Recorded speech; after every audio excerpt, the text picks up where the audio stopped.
আম্মা কই তুমি? আয়া বললাম তো বাড়ি, দায়িত্ব শিখা তারপর বাড়িতে আইলাম। দায়িত্ব না নিলে কেউ কি তার মায়ের লেগে যায় নামাজ শাল এগুলো নিয়ে আহে ঘুরতে যায়? তুই কে? তোরে তো ডাকি নাই। ডাকছি তো আম্মারে, যা আম্মারে ডাক দে। আম্মা 7 দিন আগে আম করে ছাইরা চলে গেছে। আম্মা চলে গেছে মানে? হ্যাঁ, তোমার সব জ্বালা যন্ত্রণা বিরক্ত করা থেকে মুক্তি দিয়া তোমার মা এই দুনিয়া ছেড়া চলে গেছে। সে আর এই দুনিয়াতে নাই। আম্মা নাই? বাদ দাও না, বুড়া মানুষ, বয়স এসে মইরা গেছে। আর তুমি যা যা আনছো সকালে আমার আম্মারে দিয়ে দিন। চলো আমরা ঘরে চলো, আসো। মারে, এতদিন যাস নাই, তোর শাশুড়ি ছিল বললাম, কখন তো আর সে নাই।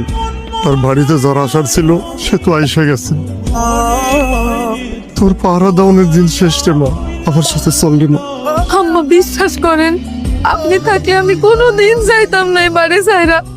আপনি তো আমারে ছাইরা জইলা গেলেন।